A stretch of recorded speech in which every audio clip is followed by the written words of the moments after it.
Hello friends, welcome to Macnotech YouTube channel. Friends, theory of machine objectives के 300 questions हमने complete कर दिए हैं। आज हम स्टार्ट करने जा रहे हैं 13वां पार्ट 301 से 325 तक। सो स्टार्ट करते हैं। First one is the coefficient of fluctuation of energy is the ratio of maximum energy to the minimum energy. So answer is wrong. So what is the coefficient of fluctuation of energy? The question is, you can see here 306, the ratio of maximum fluctuation of energy to the work done per cycle is called the coefficient of fluctuation of energy। तो friends, यहाँ पे जो भी questions दिए हुए हैं वो सब उलट सुलट करके दिए हुए हैं। तो यहाँ पे जो 306 आप देख रहे हो, ठीक है, तो the ratio of maximum fluctuation of energy to the work done per cycle is called the coefficient of fluctuation of energy। Okay, और यहाँ पे जो दिया था 301, the coefficient of fluctuation of energy is the ratio of maximum energy to the minimum energy, so it is wrong। Okay, तो हमने देख लिया coefficient of fluctuation of energy का आंसर क्या है। Now the maximum fluctuation of speed is, तो यहाँ पे आंसर है difference of maximum and minimum speed. Okay, maximum fluctuation of speed is the difference of maximum speed and minimum speed, मतलब कि maximum speed minus minimum speed. Now the coefficient of fluctuation of speed is, तो यहाँ पे जो answer है that is the ratio of maximum fluctuation of speed and the mean speed. Okay, तो friends यहाँ पे आई बेल आइकन पे आप एक जो लेक्चर है मेरा फ्लाईव्हील पे, वो आप देख सकते हैं। उसकी नोट्स मैं यहाँ पे आपको बता रहा हूँ, तो आप यहाँ पे नोट्स भी देख सकते हो। ठीक है, ये जो फ्लाईव्हील की जो नोट्स है उसमें मैंने सब कुछ दे रखा है यहाँ पे। ओके, सो यहाँ पे फ्लाईव्हील जो फर्स्ट से लेके टर्निंग मोमेंट डायग्राम क्या है, ठीक है, और उसमें फ्लक्चुएशन ऑफ एनर्जी क्या है, उसमें जो भी डेफिनेशंस आती है, मैक्सिमम फ्लक्चुएशन एनर्जी कैसे डिटरमाइन करनी है, ठीक है, मैक्सिमम फ्लक्चुएशन ऑफ एनर्जी जो अभी हमने देखा, delta E is equal to maximum energy minus minimum energy and coefficient of fluctuation of energy, ठीक है, C E is equal to maximum fluctuation of energy upon work done per cycle, जो अभी हमने देखा, वर्क डन कैसे find out करना है। Then coefficient of fluctuation of speed जो हमने अभी देखा, n1 माइनस n2, मतलब it is the difference of maximum and minimum speed, and C S is equal to the maximum minimum speed का difference upon mean speed. Okay, यानी कि maximum fluctuation of speed upon mean speed.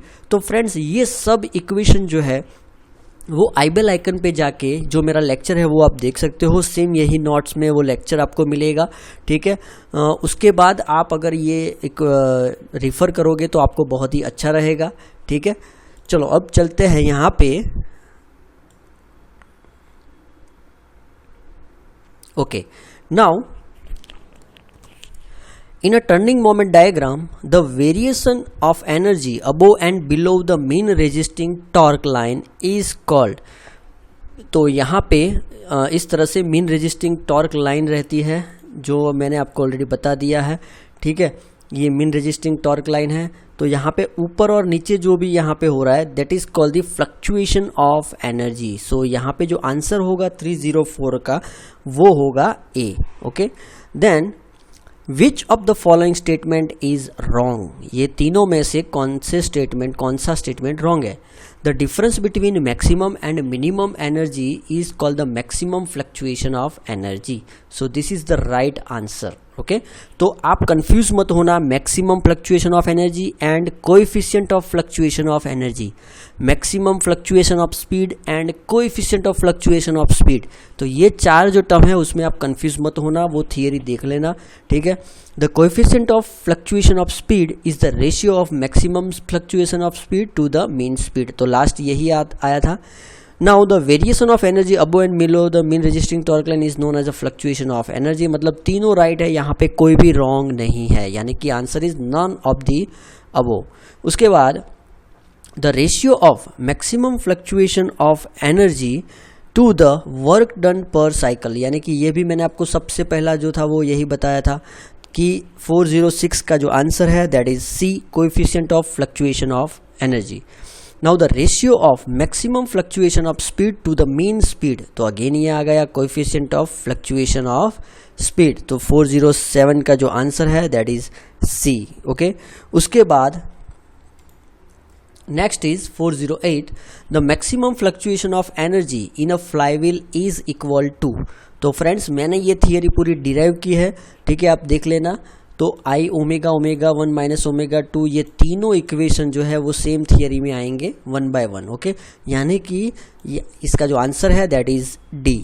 Okay, now the flywheel is fitted to the crankshaft. अब एक crankshaft है, उसमें एक flywheel fit किया हुआ है, समझ लो ये क्रैंकशाफ्ट है। अब यहाँ पे एक फ्लाईव्हील यहाँ पे फिट किया हुआ है, ठीक है।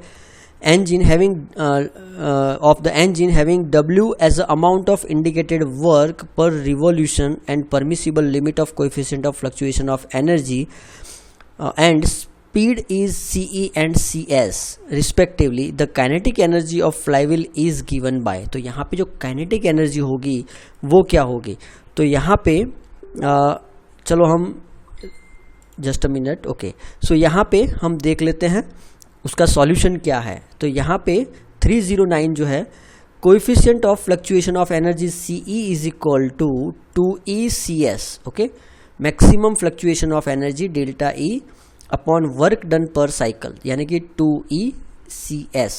ओके, तो यहाँ पे अपॉन W, तो यहाँ पे E जो है that is the kinetic energy, तो W into CE upon 2CS। Okay, तो इस तरह से ये हमें आंसर मिलेगा 309 का। ओके, सो यहाँ पे 309 है, उसका सॉल्यूशन यहाँ पे बताया हुआ है, उसका आंसर होगा B, 2CE upon WCE upon 2CS। Now, if the rotating mass of the rim type flywheel is distributed to the another rim type flywheel whose mean radius is half the mean radius of the former, then the energy stored in a later at the same speed will be। तो यहाँ पे फिर से आप एक बार शांति से देख लो कि जो रोटेटिंग मास है rim type flywheel is distributed to another rim type flywheel, यानी कि दूसरा एक फ्लाईव्हील है उसमें डिस्ट्रीब्यूट किया गया है। Was mean radius is half the mean radius of former, मतलब कि यहाँ जो पहले यूज़ किया था उससे ये रेडियस जो है वो हाफ है। Then the energy stored in the latter, मतलब कि सेकेंड वन जो है at the same speed will be, यानी कि यहाँ पे उसका सॉल्यूशन दिया हुआ है। तो energy stored in a flywheel 1/2 I omega square, तो I की जगह यहाँ पे m k square omega square रख दिया है। अब यहाँ पे जो I है उसकी जगह हम I1 एंड I2 लेते हैं, तो I1 में जो रेडियस है I2 में वो रेडियस हाफ है, ठीक है, यानी कि R1/2। तो यहाँ पे जो आंसर होगा वो होगा m R1²/4, यानी कि यहाँ पे अगर हम इसको यहाँ पे रखते हैं तो यहाँ पे 1/4 हो जाएगा, ठीक है। So it is answer is 1/4 of the first one. Okay, यहाँ पे जो सेकंड होगा उसका यहाँ पे आंसर होगा 1/4 of the first one. Okay, now 311, in a steam engine the distance by which the outer edge of the D-slide valve overlap the steam pot is called। तो friends यहाँ पे जो स्टीम इंजन है, ठीक है, उसमें जो distance by which outer as of the D slide valve overlap the steam pot, तो पहले ये देख लेते हैं कि स्टीम पॉट क्या है, ठीक है, एग्जॉस्ट लैप क्या है। तो यहाँ पे देखो ये डी स्लाइड वाल्व है, ठीक है, ये पिस्टन है। ओके, तो यहाँ से जो स्टीम है वो इन हो रही है, यहाँ पे स्टीम जो है वो इन होगी, ठीक है। अब यहाँ पे जो ये पोर्शन जो है ना that is called the exhaust lap, sorry यहाँ पे स्टीम जो है वो आउट हो रही है, ठीक है, यहाँ से स्टीम जो है वो आउट हो रही है। तो यहाँ पे ये जो होगा ना, यहाँ पे आप देख सकते हो ओवरलैप हो रहा है, ठीक है, ये इतना portion. Okay, so this is called the exhaust lap. Okay, यहाँ पे ये जो पोर्शन जो है ये पिस्टन पे यहाँ पे ओवरलैप हो रहा है, that is called the steam lap, ठीक है। तो यहाँ पे होप आपको समझ में आया होगा exhaust lap and steam lap, और we can say steam lap को दूसरा हम बोल सकते हैं आउटसाइड लैप। जो आप यहाँ पे देख सकते हैं, the amount by which the overlap outside edge of the steam port is known as outside lap और स्टीम लैप। ओके, तो यहाँ पे स्टीम लैप का क्लियरली डेफिनेशन दिया हुआ है। And the valve and amount by which the overlap inside edge of the steam port that is called the inside lap और we can say exhaust lap. Okay, तो यहाँ पे ये clear हो गया आपको कि लीड किसे कहते हैं। तो सपोज ये जो पिस्टन है वो इस साइड आ गया है, तो यहाँ पे ये जो डिस्टेंस बचा that is called the lead. Okay, ये जो है लीड है और यहाँ से स्टीम जो है वो यहाँ से आती है। ठीक है, नाउ क्वेश्चन पे आते हैं। The steam engine distance by which the outer edge of the D-slide valve overlap the steam pot is called the steam lap। अगर फ्रेंड्स अभी भी कन्फ्यूज़न है तो आप जो पीछे समझाया वहाँ पे जाइए, पॉज कीजिए, थोड़ा देख लीजिए। ठीक है, इन a steam engine the distance by which the inner edge of the D-slide valve overlap the steam pot is called the lead. So ये गलत है। So it is called the, इसका जो आंसर होगा that is called the exhaust lap. जो मैंने अभी बताया इनर एज पे एग्जॉस्ट लैप होगा और आउटर एज जो है that is called the steam lap. Okay, now the displacement of the D slide valve is greater than the steam lap by distance known as a lead of the valve. अब lead का यहाँ पे definition दे दिया है, the displacement of the D slide valve is greater than the steam lap by means of by the distance known as a lead of the valve. Now the D-slide valve is also known as, तो D-slide valve जो है उसे हम बोलेंगे outside admission valve. So यहाँ पे जो answer होगा वो होगा B, outside admission valve. And piston slide valve is inside admission valve. So यहाँ पे आएगा यस। फिर ठीक है फ्रेंड्स, थोड़ा बहुत यहाँ पे ये आपको शायद ये अभी कोई सिलेबस में नहीं है स्टीम इंजन इतना, तो थोड़ा टफ लगेगा, लेकिन एक बार देख लीजिए, आपको यहाँ पे थियरी तो क्लियर हो जाएगा। तो डी स्लाइड वाल्व जो है that is outside admission valve and piston slide valve जो है that is inside admission valve. Okay, now next is, यहाँ पे ये आप शांति से देख के यहाँ पे ये जो डेफिनेशन है वो लिख के आप एक बार देख लीजिए। ठीक है, now next is what is steam lap. तो लैप इज द अमाउंट, मैं थोड़ा यहाँ पे डेफिनेशन भी ऐड किया है, lap is the amount by which the valve overlap each other. ठीक है, यहाँ पे जो लैप था ना स्टीम लैप, तो यहाँ पे जो लैप वर्ड यूज किया था वो लैप क्या है। ठीक है, now next is the distance by which the plank of the D-slide valve overlap the steam pot is called exhaust lap। सो 316 का जो आंसर है that is the inner as. ठीक है, ये भी हमने आगे देख लिया है, इनर एज आउटर एज। ठीक है, which of the following statement is correct. So यहाँ पे the power absorbed in operating the piston valve is less than the D slide valve, यानी कि पिस्टन वाल्व में जो पावर एब्जॉर्ब होता है वो डी स्लाइड वाल्व से कम होता है। So it is right. The wear of the piston valve is less than the wear of the D slide valve. तो यहाँ पे जो इसका आंसर है वो है yes, this is correct. Okay, तो पिस्टन वाल्व जो है वो लेस वियर होता है उसमें compare with the D slide valve. Then D slide valve is also called the outside admission valve, ये अभी हमने देखा। तो यहाँ पे तीनों जो आंसर है वो सही है। ठीक है, यानी कि डी इसका आंसर आएगा। Okay, now the distance moved by the valve from one end to the another end is called the valve travel। so answer is A। okay, the throw of eccentric is equal to the valve travel। तो eccentric का जो throw है उसे हम valve travel नहीं कहेंगे। ठीक है, सो यहाँ पे आंसर जो है वो है incorrect. Next is, in a steam engine one method of obtaining the earlier cutoff with the simple slide valve is by increasing the angle of advance of eccentric while the throw of eccentric, steam lap and exhaust lap are kept constant।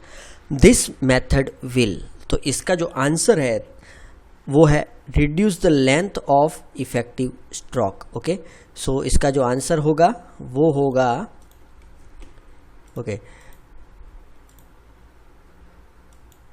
इसका answer होगा reduce the length of effective stroke of the piston. Okay.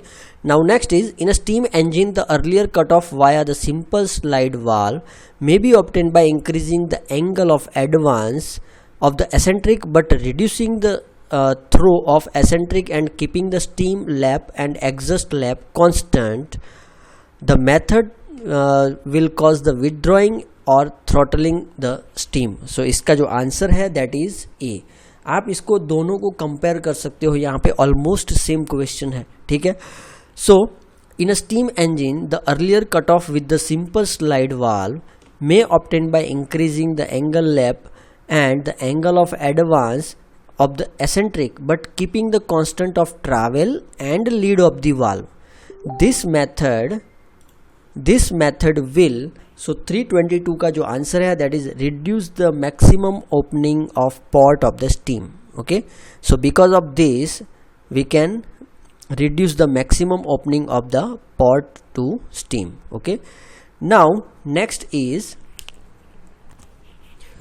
in Mayer's expansion valve, the main valve is driven by eccentric having the angle of advance from, तो इसका जो answer है that is C 25 to 30. ठीक है.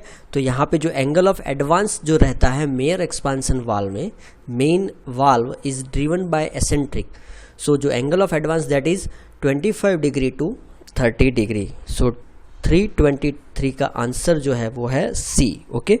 Now the virtual or equivalent eccentric for Mayer's expansion valve is defined as the eccentric having such a length and angle of advance that will cause cutoff to the take place at the some position as it caused by the combined effect of main eccentric and expansion eccentric. So 324 का जो answer है that is right. Okay, so this one is right. Now the Mayer expansion valve, the expansion valve is driven by eccentric having the angle of advance from, so answer is D 80 degree to 90 degree. Okay, so the expansion valve is driven by eccentric having the angle of advance is 80 degree to 90 degree in for the Mayer's expansion valve. Okay, so friends आज यहाँ तक ही रखते हैं. अगर आपको ये video अच्छा लगा तो लाइक कीजिए, शेयर कीजिए एंड सब्सक्राइब करना मत भूलिए. Thank you. जय हिंद, जय भारत.